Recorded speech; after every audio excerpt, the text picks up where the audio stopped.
Dear students, numerical number 7.11 है। इसमें वो कहता है कि the diameter of the piston of hydraulic press is 30 centimetre.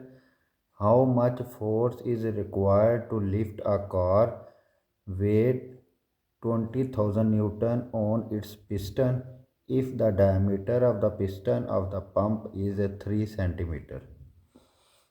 बड़ा ट्रिकी सा न्यूमेरिकल है ये। हमारे पास सबसे पहले जो चीज़ गिवन है वो है diameter of the piston of hydraulic press. वो है 30 सेंटीमीटर। कैपिटल डी से हमने इसको रिप्रेजेंट किया, लेकिन हम इसको मीटर में यूज़ करते हैं तो 100 पे डिवाइड किया तो 0.3 मीटर आंसर आ गया।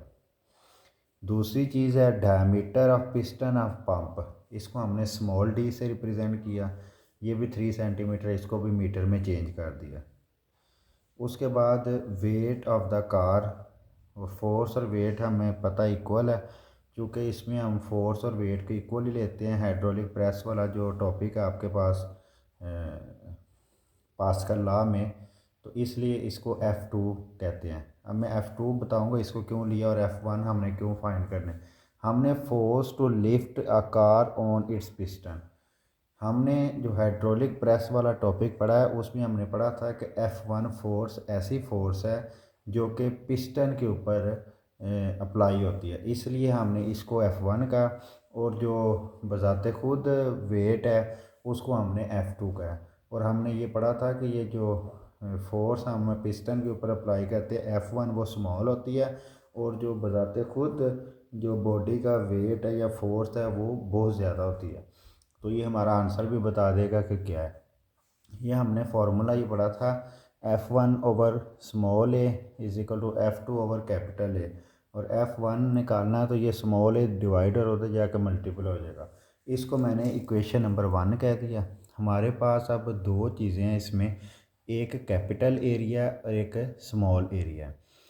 सबसे पहले हमारे पास डायमीटर गिवन है हाइड्रोलिक प्रेस का और पिस्टन ऑफ पंप का, ठीक है।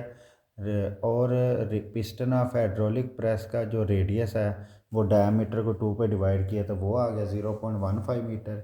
फिर हमने इसका एरिया निकाला, एरिया का फॉर्मूला पाई आर स्क्वायर। तो पाई की जगह हम 22/7 भी लिख सकते हैं, लेकिन अगर आप पाई भी रहने दें तो एंड पे इसकी कटिंग हो जानी है, तो पाई की जगह पाई रहने दिया तो 0.15 स्केयर आ गया, क्योंकि रेशो में आ जाना तो दोनों की वैसे ही कटिंग हो जानी है।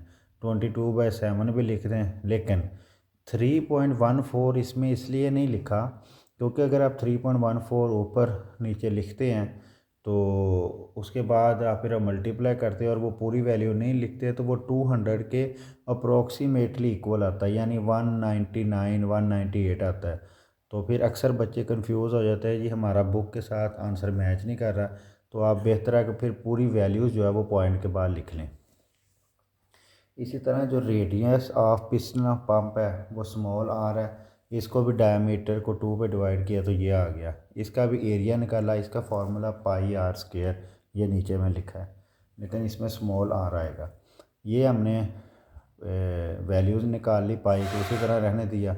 अब ये सारी values putting values in equation 1, यानी F2 की जगह 20,000 लिख दिया, ए कैपिटल की जगह, ये जो ऊपर आपने कैपिटल एरिया निकाला है, और स्मॉल एरिया की जगह आपने जो स्मॉल निकाला है ये आपने वैल्यूज़ पुट कर दी। तो हमारे पास जो कैलकुलेशन पाई से पाई कट गया, बाकी ऊपर वाली दोनों वैल्यू को मल्टीप्लाई किया, जो आंसर आएगा उसको 0.0225 पे डिवाइड किया तो हमारे पास 200 न्यूटन जो फोर्स आ गई, जो कि हमें चाहिए to lift a car on its piston. Piston के ऊपर कार को लिफ्ट करने के लिए 200 जो न्यूटन फोर्स है हमें रिक्वायर्ड है।